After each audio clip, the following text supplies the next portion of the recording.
All right, we are off to the races, ladies and gentlemen. Once again, another episode of the Conspiracy Farm. My sidekick, UFC Hall of Famer Pat Miletich, is actually in the air right now, heading out to, I believe, Orange County, California, where he'll be announcing for Mark Cuban's Access TV fight. So once again, you're just going to have to deal with me, ladies and gentlemen. And before I get into too much with our awesome guest here, returning guest, I just want to give a shout out to some of our very loyal sponsors we've had. If you want some nice, lean, high-protein bison, go check out iowabison.com.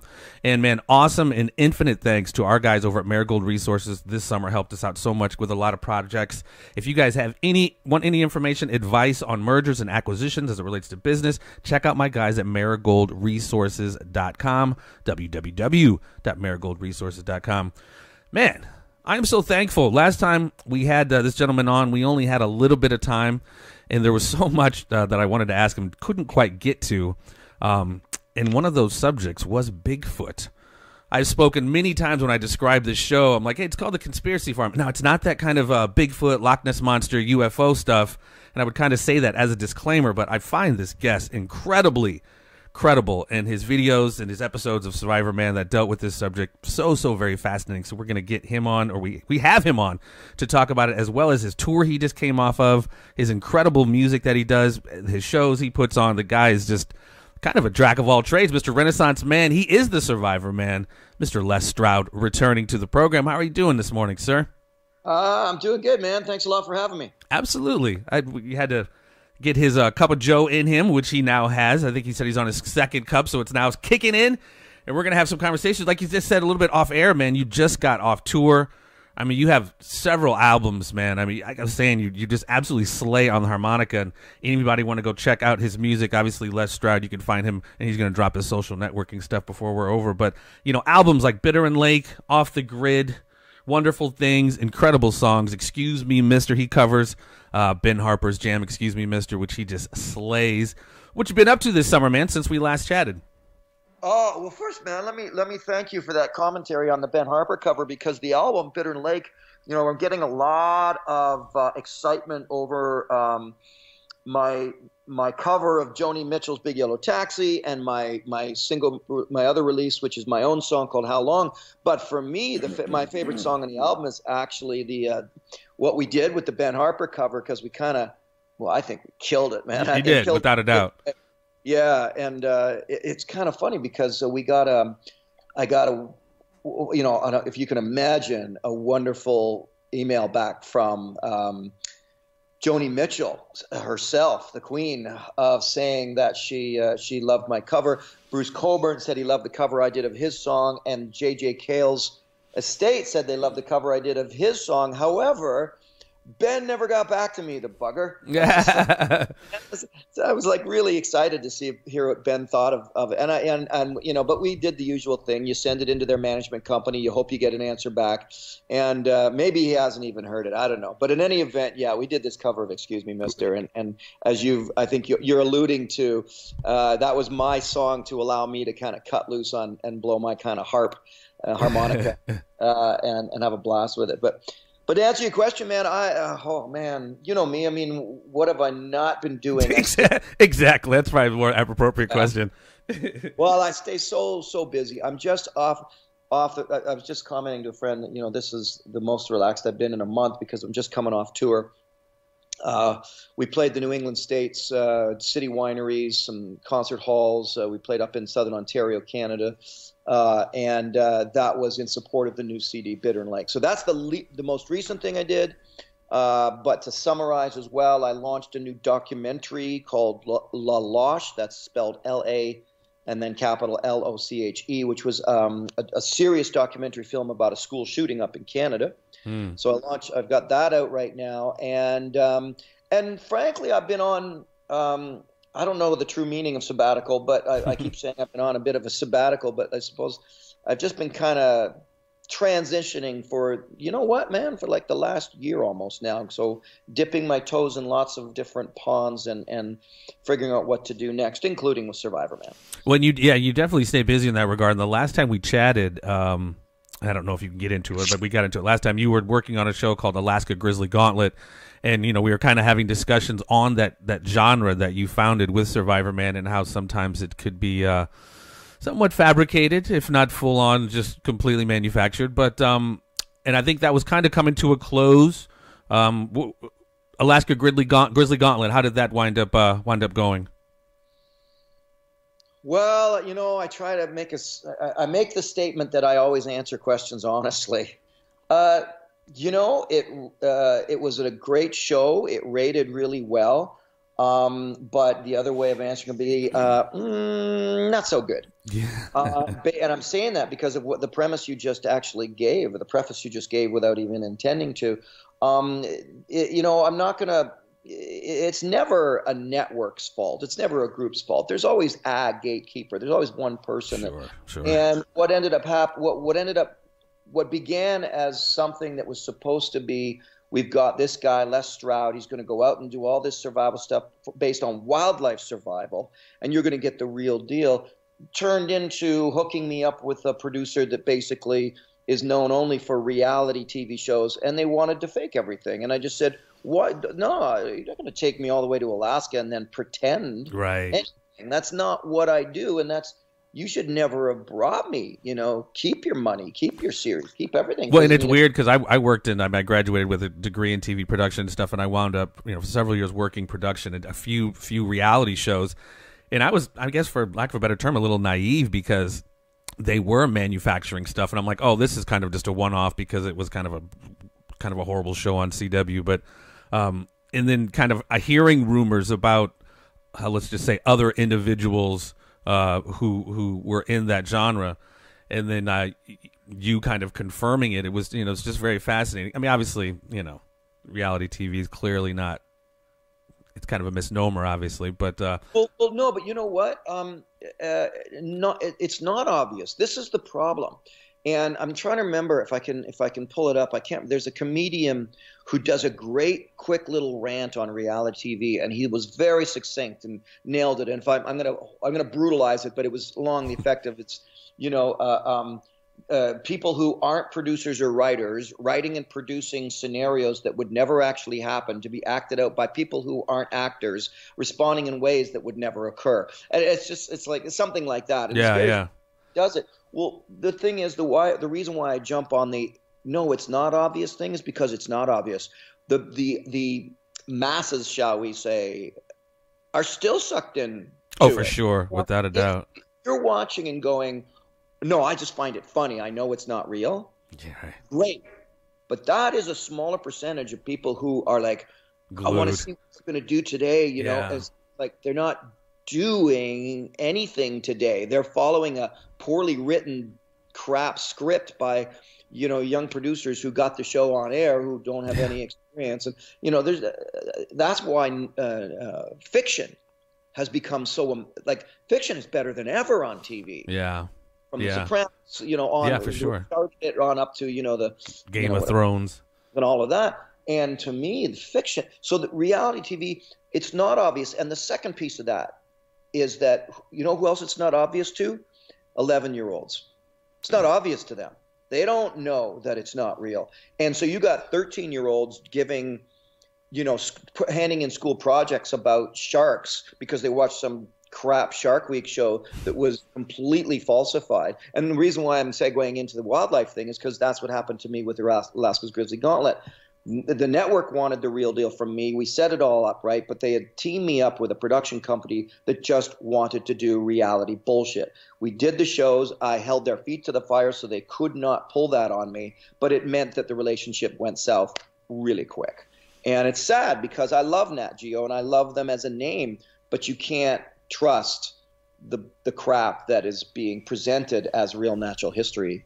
And it's not just them; it's across the board. Oh yeah, I mean the paranormal where they're like ghost chasing are the worst. Where they're shooting it in like that infrared and the shaky cam and whoa, what did you hear that? Les, did you hear that? Cut to a commercial real fast and come back and it's nothing. And they do that week after week after week.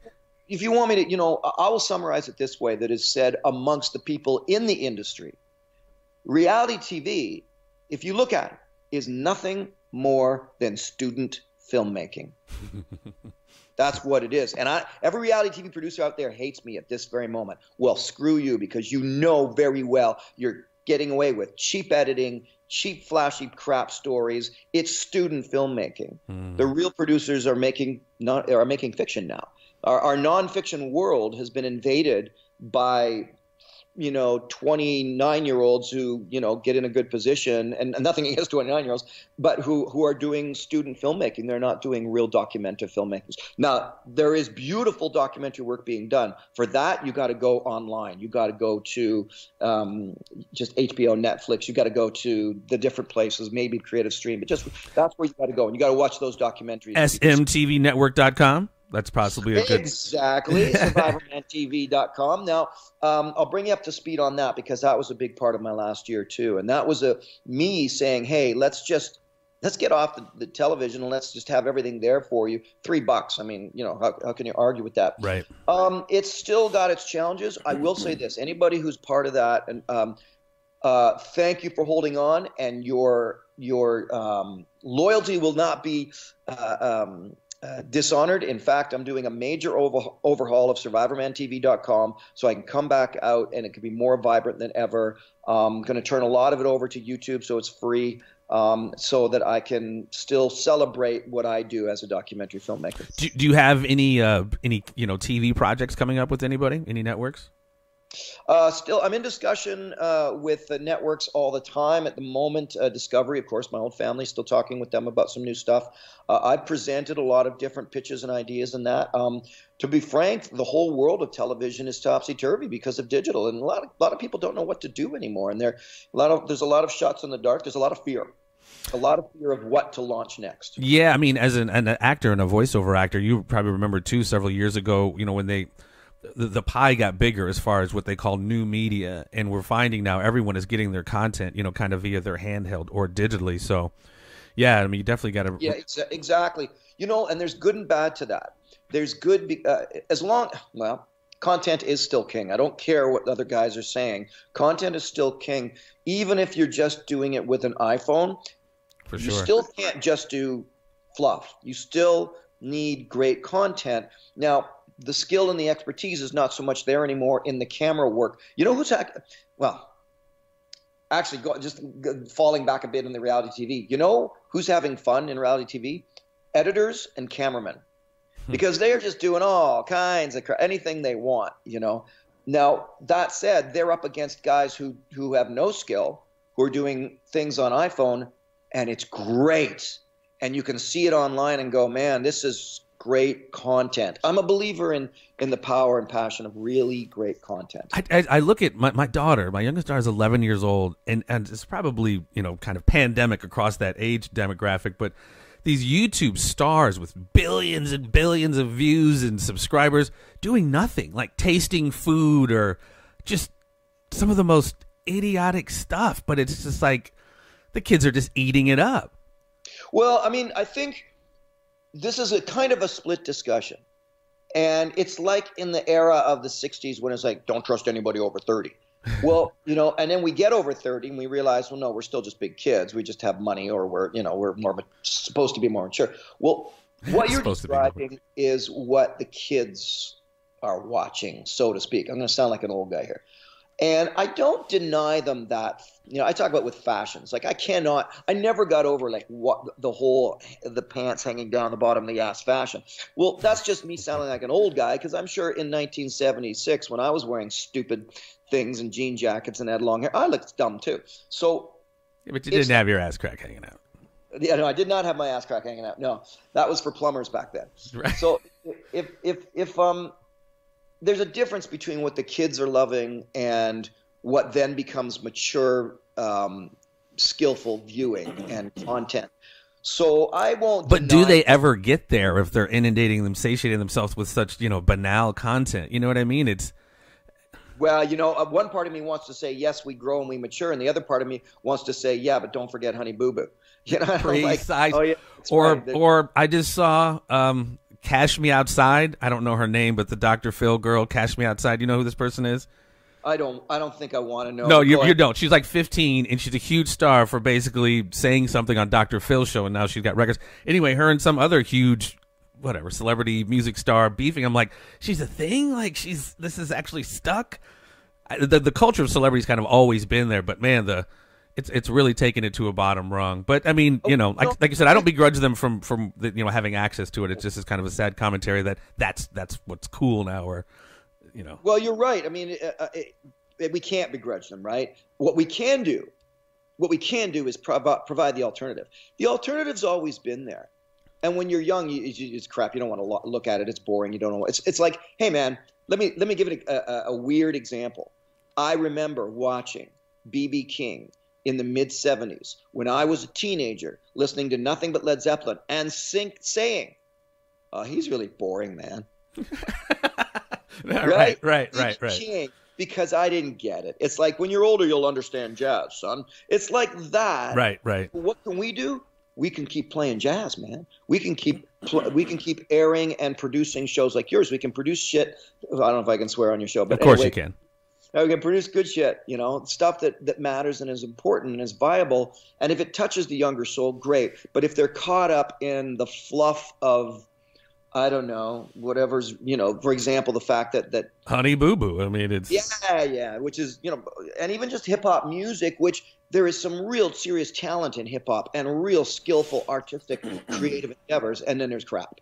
You know, it's always been like that. Well, don't get me started on that. I mean, granted, this is a conspiracy show, but I mean, I don't know how much you were into like 90s hip hop, but there was definitely a strategic design reason why, quote unquote, gangster rap was so huge, but more conscious rappers like Tribe Called Quest, you know, Q-Tip, Talib Kweli, you know, you don't know these names necessarily, but there's a reason why, you know, that stuff sold and was distributed more than the other stuff. And this is, you know, how, you know, cocaine got on the streets. I mean, it was kind of a huge, wicked, sophisticated kind of conspiracy of social engineering. But very interesting. Yeah, there's a fun documentary. I think it's some story of the disco revolution, and it's a conspiracy. It shows the conspiracying aspect of how disco actually came about.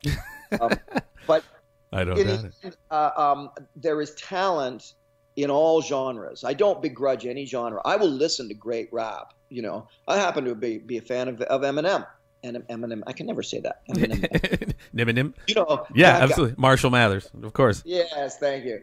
So, and you know, there was talent in disco and there's crap disco. There's talent in folk and crap folk. Talent in rock and crap folk. Talent in country and crap country. So but it is we're way out. We're tangenting all over the place here, my friend. But music. We're talking music. Well, it's a frustration of mine. Just the mass appeal stuff. So what do? You counter it by trying to continually inject more intelligent work into all of these genres. And what can you do if look, man, if I can be more blunt and say I call them the mouth breathing knuckle draggers. Right. And unfortunately a lot of them love Survivorman, you know, and I got no beef with them. I try to create to another audience if I can. Right. Well, and then seeing what's happened to certain musics like, you know, hip hop, it is such a powerful genre and can really kind of define a culture. You know, if you take something, you know, some awesome hip hop, in my opinion, like I said, Tribe Called Quest, Tupac, etc., and then you hear what's happening now with that medium of what they call mumble rap, and they've really weaponized, almost like they did gangster rap. They've weaponized it in another way to really kind of destroy the genre. I mean, similar to like reality TV, they've taken something very pure that you did, really instilling very powerful habits and techniques and tools to learn to, you know, I don't want to mention his name. I don't hate to just hate on any individual, but, you know, the former British. It's so bigger than where you're going as far as the one individual. It's all of the shows. Yeah, for sure. You're right. You touched on the right thing. Reality television. Let's stick with the genre of reality TV as it pertains to natural history and adventure, because I'm like an adventure filmmaker. Well, as a documentary version, that is a beautiful, pure thing, and so, you know, thank God for David Attenborough in the natural history world, and Jacques Cousteau, where I started. Now, there's always flubs here and there, but a pure thing. Reality took it and just fed it on a bed of lies. You know, snakes don't really do that. That lion doesn't actually do that. Sharks don't really do that. But they just created this bed of lies to serve it up so that they could get better ratings. And that, if there's an irking in me, that's it, man. I grew up with, you know, wanting to learn real things about friggin' grasshoppers and cougars. Well, and to really goes, I mean, it really goes to cheapen what, like I said, you started. I mean, I would watch the old school Survivorman. It's just like, holy shit, you and a camera. I mean, it was just, it's crazy. And it's like to really kind of cheapen that and then throw in these kind of manufactured situations. It's really unfortunate, but that's like, I was happy to hear you talk about in our last interview about the Grizzly Gauntlet and how I was pretty shocked. Like National Geographic and you, I thought that would have been a great marriage and that would have been a really cool show. But I mean, to hear it should have been a marriage, made in heaven. For sure. But that's because you and I are talking about the original Nat Geo. We're talking about National Geographic magazine. We're talking about a serious attempt at strong documentaries, which they can do, and they do, and they do air. However, like all networks, with the cheapness of the production of reality television versus the ratings gathering and the profit of reality TV, they fell in love with all of that. Everybody's in love with that. And do I begrudge it? In some ways, yeah, because like you say, it cheapens a beautiful, creative endeavor, and it cheapens life. The masses who are sucked into just that whole non-thinking lifestyle. It ain't me. I don't believe ignorance is bliss. Well, then I'd rather not be so happy. I don't like ignorance is bliss. I don't like that form of existence. I want to be a thinking man. I want to be smart about my art, Which is interesting. I mean, not to extend the conspiracy, but that tends to be, frowned upon. Self-sufficiency, which you were trying to do, tends to be frowned upon. A thinking human being. I mean, look at like we're talking about with the YouTube content. Look at how they've dumbed down everything to the lowest kind of common denominator, and thinking self-sufficient individuals like yourself and that movement and that genre is like, no, we can't have that. We got to turn it into whatever they've tried to turn it into. And successfully done it. Conspiracy, isn't it? Because now you're scratching the surface of the elites to the Illuminati to Freemasons to. Well, I mean, you got people getting pinched for collecting rainwater in certain states. I mean, it's just whatever across the board. Not being able to find heirloom tomatoes with seeds in it. You know what I mean? So you can't create your own garden, et cetera, et cetera. So, I mean, it's kind of it's. The interesting is how much of all of that. I know where you're going. How much of all of that has its seed in actual conspirative thinking versus accidental conspirative thinking? You know what I mean? Like for the want of greed, you get whatever Monsanto does, which, by the way, recently they changed their name. And, on the other hand, for the want of world domination, things are planted. I love all that. I'm not a conspiracy theorist. I don't sit here and obsess about it or bring it up at parties. Sure. But I do love just as much as what kind of history do I like? I was recently in Portugal. I love the Roman stuff. The what are they called? The Vulgarists, the Vogoliths, the Portuguese history. But what I really loved was the existing Portuguese Stonehenge. Stonehenge. Why? Because they don't know anything about that. I love history that we don't know anything about. That stuff. Oh, yeah. What's the writer? Graham Hancock. Graham Hancock. Getting him on in April. We just had a great last Matthew LaCroix. I love his work. Please just pass that on. Say, the dude for who sure. does the show just reads all your stuff and loves it. We had one of his kind of research partners on, Randall Carlson, not too long ago too, and again, our last episode with Matthew LaCroix, author of Illusion of Us. That's all we got into was ancient civilizations, Göbekli Tepe, all these different findings that are redefining and rewriting, history of when we began and even the origin of human beings. Very fascinating stuff. In Graham's book, Magicians of the Gods. Yeah, Fingerprints of the Gods, Magicians of the Gods. New one. Civilization with Amnesia. He shows a carving from Göbekli. It is hard. It took me forever too. Göbekli Tepe in Turkey. Göbekli Tepe. He shows a carving from there, or somewhere. I think that's where it is. And then the one from, again, also a tricky name, Susquehanna, in Sacsayhuaman in Peru. I've touched that carving. I've had my hands on it. And when he showed the exact same one from thousands of years difference to thousands of miles away, and it's identical in shape, design, format, everything, that can't happen by accident. And as I said, I was there. And I'm like going, oh my God, I was there. I touched this one. I know this one. You know, it's like, and now there's one across the globe that's exactly this. That stuff's fascinating to me. Of course, I've been to Machu Picchu and Sacsayhuaman and many temples in Peru. Thrills me. What I love about it is it's like the Bigfoot thing. Nobody can claim to know.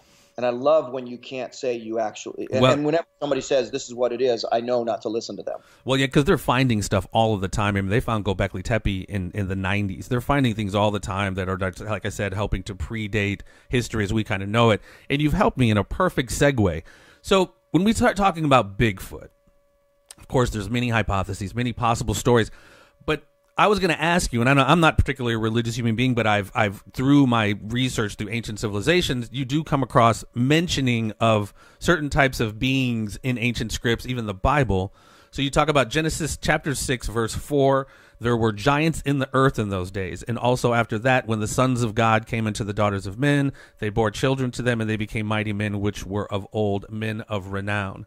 So could Bigfoot be some kind of descendant of an ancient giant? Do you have thoughts on what this being could be if it exists?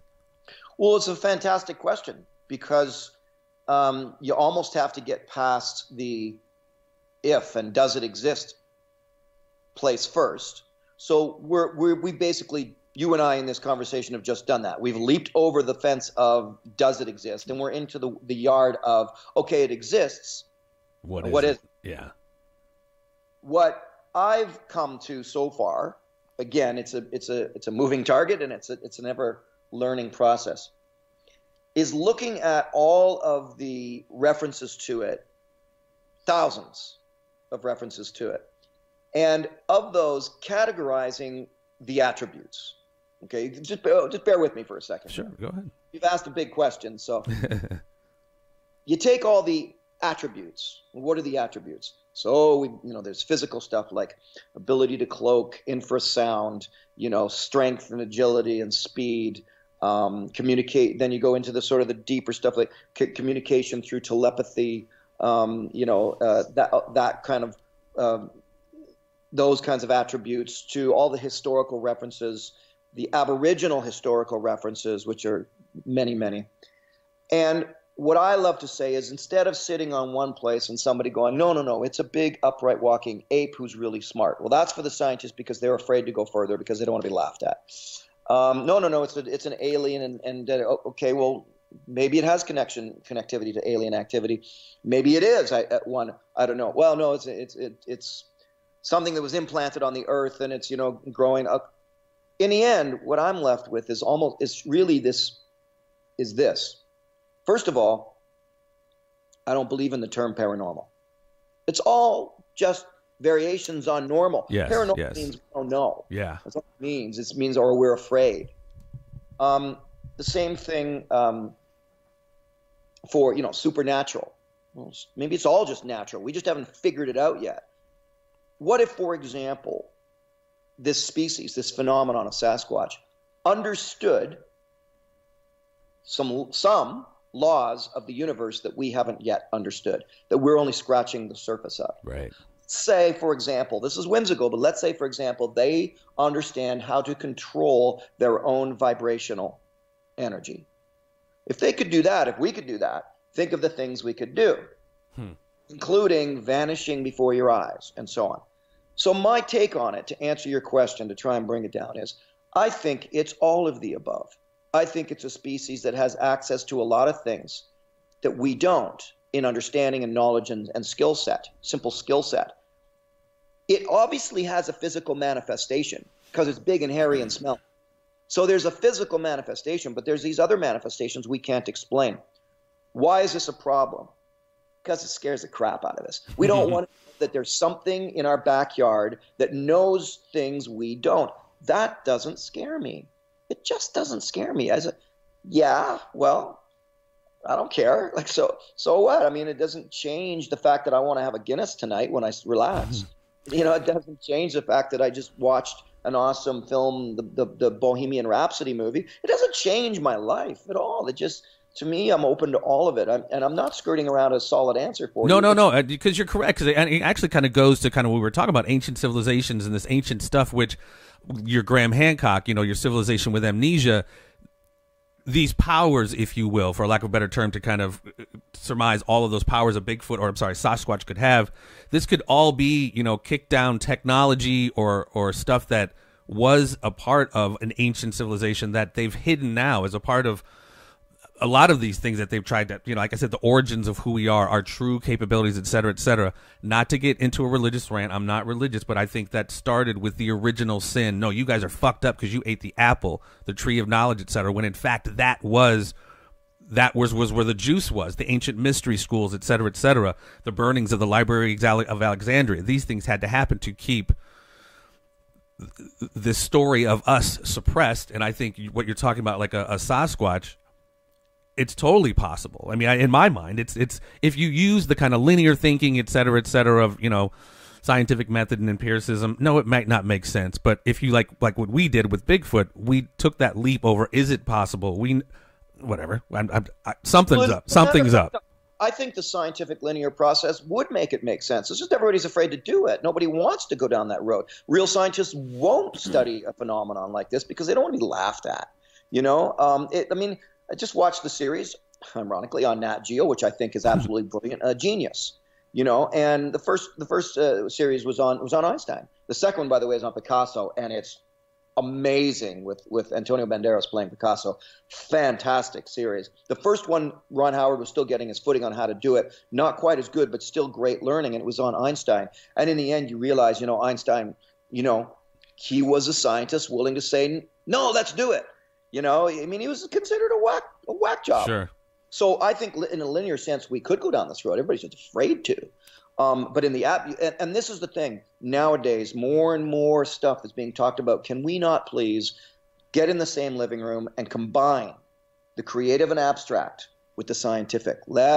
Come on, man. That is what we need. We need scientists willing to be abstract and abstract people willing to be studied, so to speak. Well, and I think if those marriages do occur, and you see something like a Nikola Tesla with Nikola Tesla technology tapping into energies and meridians on the planet, capable of giving free energy to everyone, you have your Carnegies and your J.P. Morgans or these titans of industry that will not allow something like that.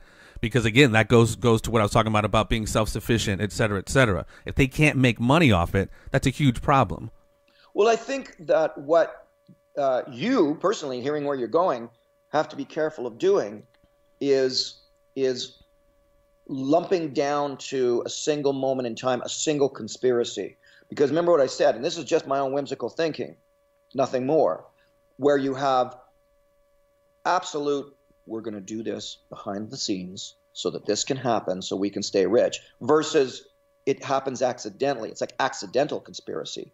I think both go on at the same time. I think one leads to the other. I think there definitely are people in back rooms who are planting absolute conspiratorial seeds. But on the other hand, shit's going on that they didn't even count on. And sometimes it's like, yeah, they're excited and thrilled because it worked in their benefit, or, oh, crap, their whole plan fell apart because this took over instead. Well, I mean, I think of the guy who invented the car, not too long ago in the 90s, I forget his name off the top of my head, but he invented the hydrogen cell and found basically built cars that ran on water, had deals with the Pentagon, and then went to dinner one day and stood up and said they poisoned me and died on the spot. To me, it just is like patterns. They lie to, WMDs to enrich billions and billions of no-bid contracts, et cetera, et cetera. I mean, granted, it could be considered a quote-unquote conspiracy, but like I said, historically, looking at patterns of things, like I said, from a capitalist standpoint, not to knock capitalism, but if these titans, if these few families or whatever can't make money or monopolize that industry, that's a big problem.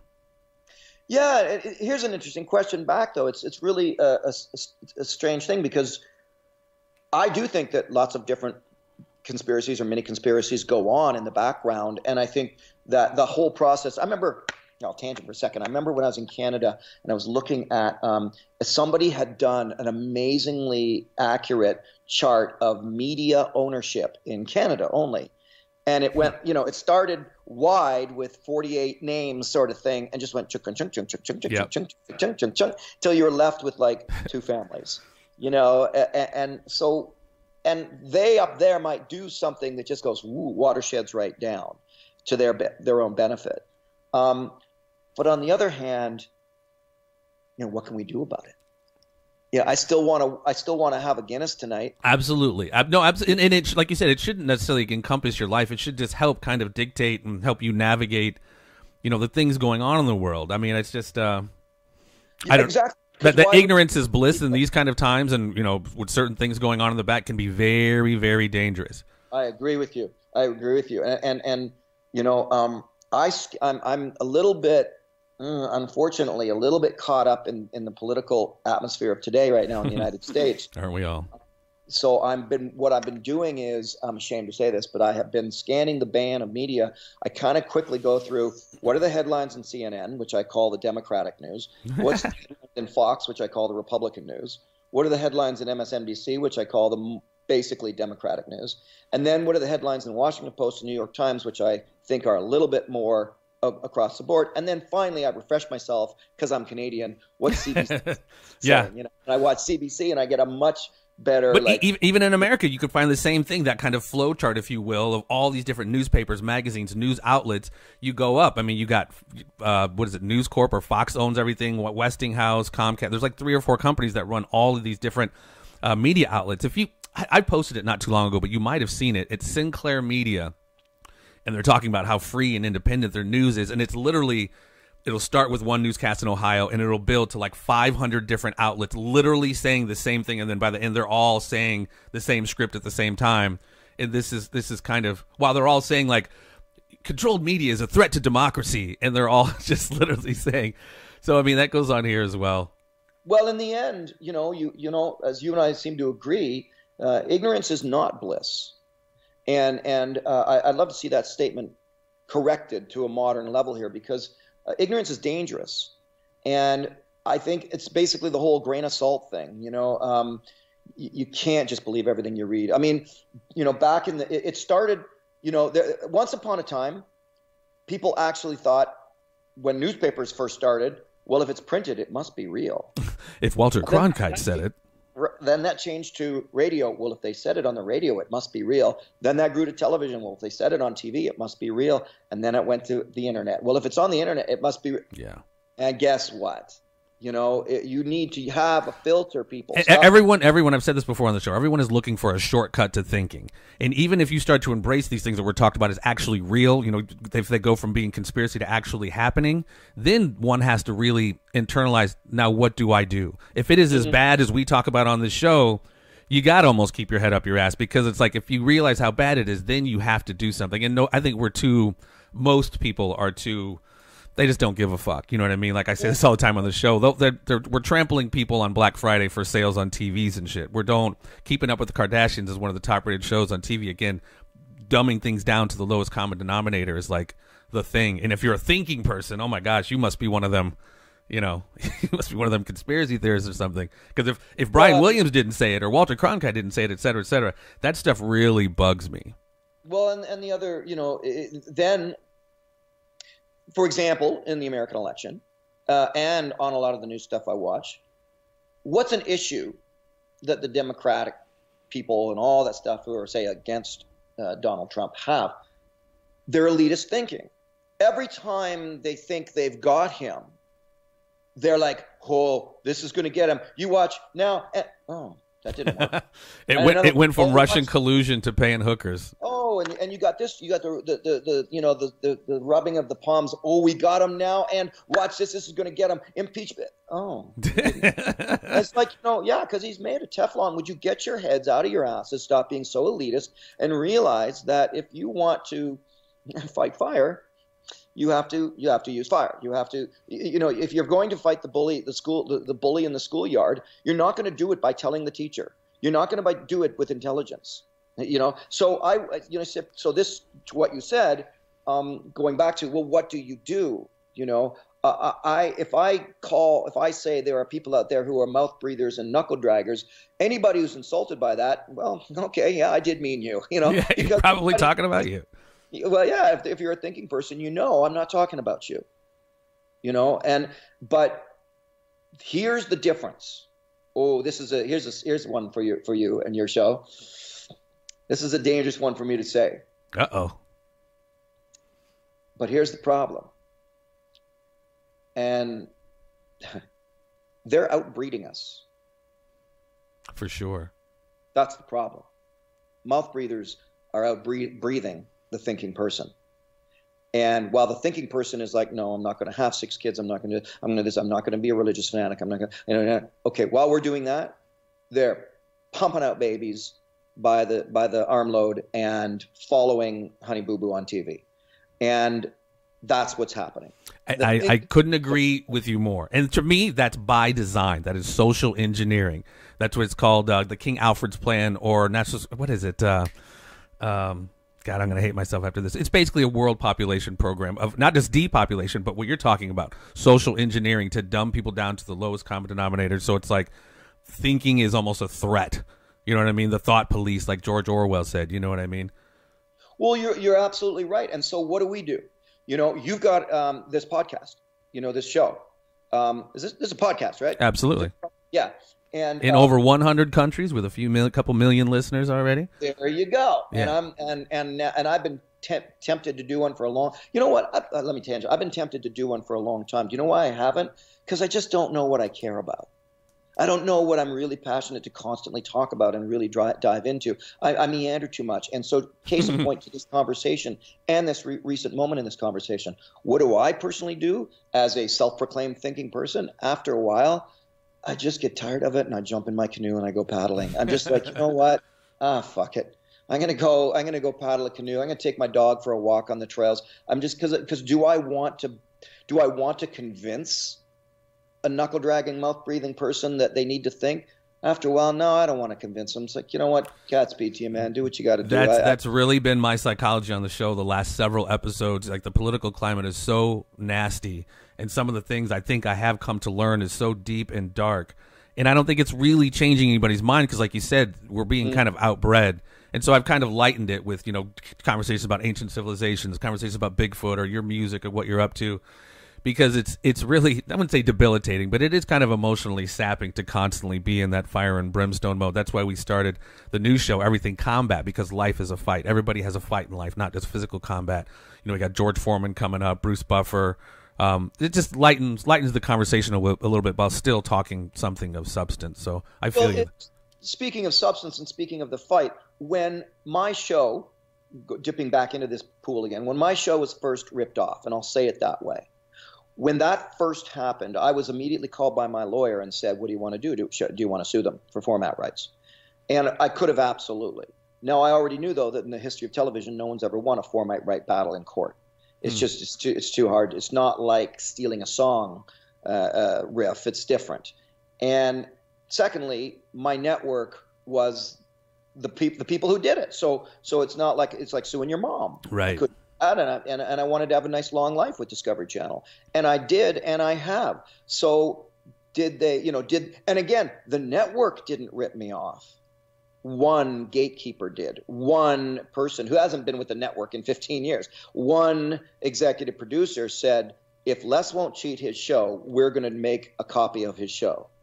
That's one thing. So did I want to battle them? Well, verbally and on the phone and in meetings, damn right. But did I want to go to the next level of battle?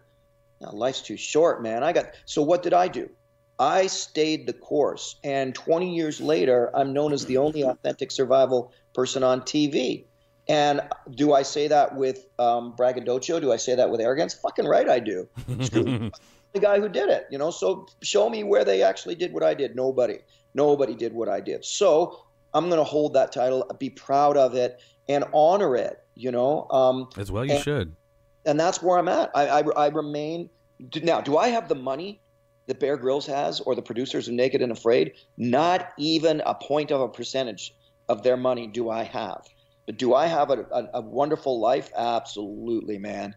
And when I need to, I'll just go back in my canoe or hike with my dog, because I'm not, that's not my pursuit. It was never money. It was the pursuit, and I will say this: when you and I have these frustrations as thinking people, and are we being elitist and arrogant at the moment? Well, screw you. Yes, we are, because we want to be thinking. We want to be smart. We want to be intelligent. And a while ago, I got really frustrated and I said, I don't know, what do I do when I look at the state of the world, when I look at the conspiracy theories, when I look at the state of politics? What do I do? I can't, like, this is good.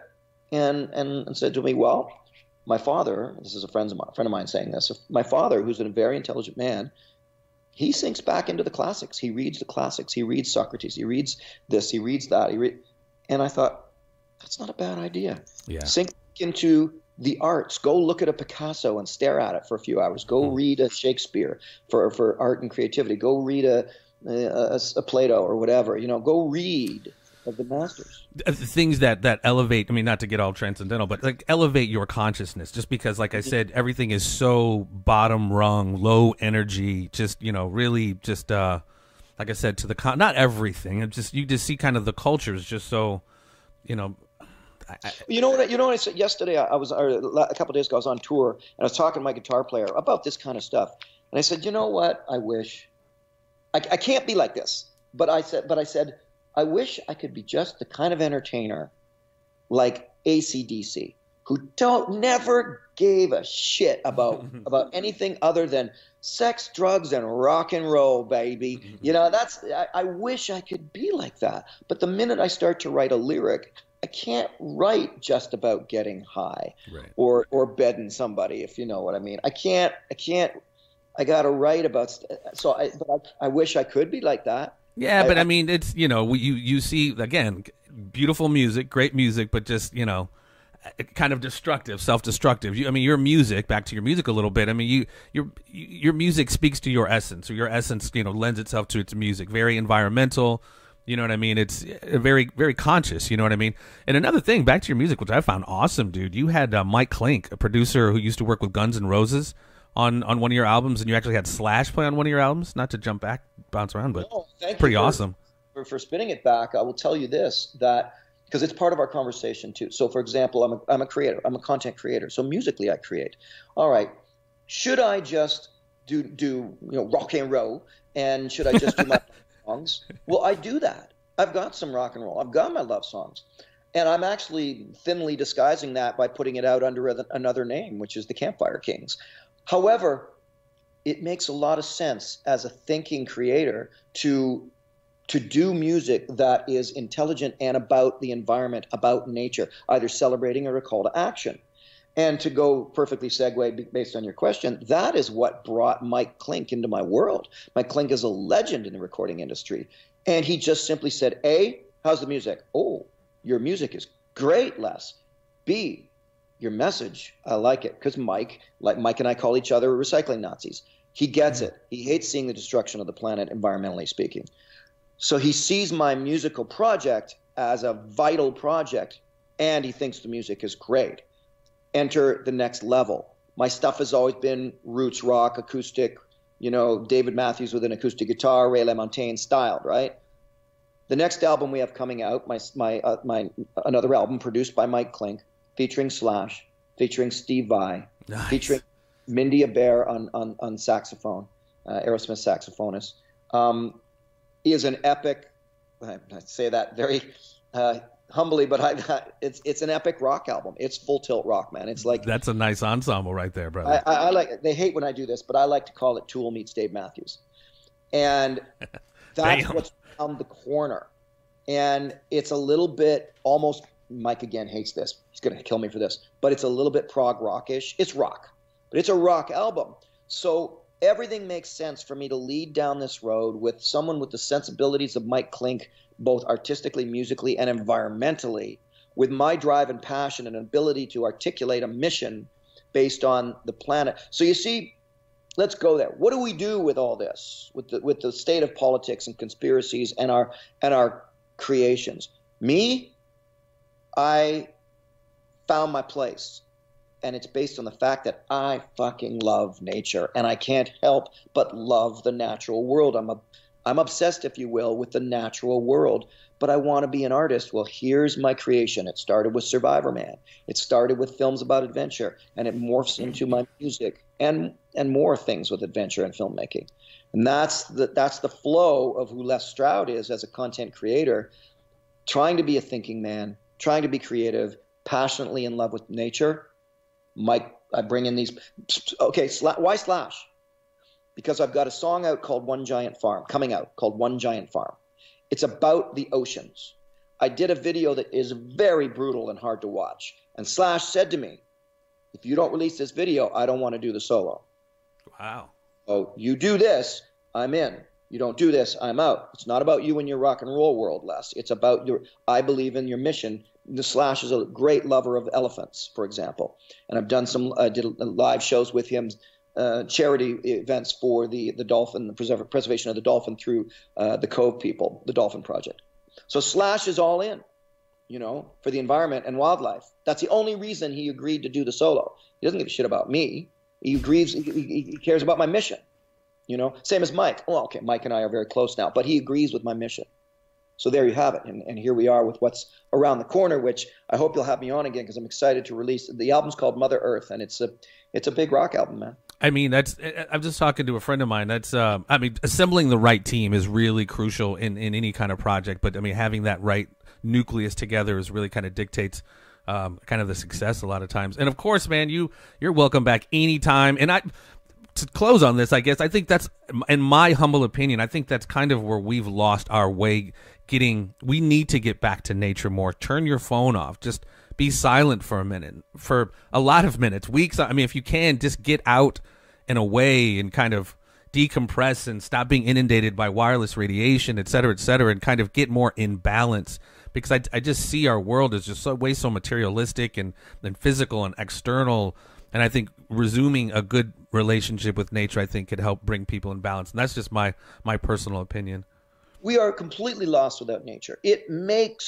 Without nature, the microphone you're speaking into doesn't exist. Without nature, the couch I'm sitting on doesn't exist. It all comes from nature. Right. Shinrin-yoku, forest bathing in Japan, 10 minutes of sitting beside a tree. Patients in a hospital, scientifically proven to heal faster and require less pain medication if they can just see a tree through their window. Think on that for 1 second, just seeing a tree. Now, put that to, okay, well, go sit by that tree. Go sit in a patch of trees in the park at the end of the street. You don't have to be Survivorman and go to Peru or Madagascar. Go to a local little forest and sit amongst trees. That is scientifically now proven to make you heal better, smarter, quicker wit. Your brain synapses grow and connect faster, stronger, more. Everything happens better if you can get into nature. And you don't have to be a nature nut like me, folks. Just go and sit by a tree for 10 minutes and breathe and watch. And do that regularly, and you cannot help but become more productive and all those things I just mentioned. So yes, that's what my life is about. Scientifically proven, folks. Scientifically proven. There you go. Man, Les, obviously you're welcome back whenever, brother. Shout out any of your social networking. Where can we track you down, see where you're touring next, albums, etc.? It's always the same, lesstroud.ca, but just find me online. It's pretty easy. Real Les Stroud on my Facebook and Twitter and Instagram is the Real Les Stroud or Real Les Stroud. And SurvivormanTV.com, it's $3. It's where I have everything I've ever done, and there will be a full rejuvenation of that coming soon. So definitely become part of that community. But yeah, man, you and I could go on forever. There's so many things I'd love to touch on. But over a Guinness sometime, brother. Over a Guinness, we must. We'll do it, and we'll do it also on the launch of the Mother Earth album, which I'm pushing Mike very hard for us to finally release this year. Okay, so you don't have a date, any kind of hard date, or? No, we are testing record labels, so to speak, so that we do the right thing. Brother, we need more like you, my friend. We truly do, man. I thank you for being so generous with your time, coming back again and again. You are always welcome, my friend. Ladies and gentlemen, the Survivorman. Really cool cat. With his, you guys can't see it, but his cat has been chilling right behind him the whole interview. Yeah, here, it is right there. I got the cat behind my shoulder and the dog over on the floor. Nice. Sweet, brother. All right, man. Thank you again so much, man. Enjoy the rest of your day. And until next time, peace and so much love, ladies and gentlemen. Stay tuned. There will always be more.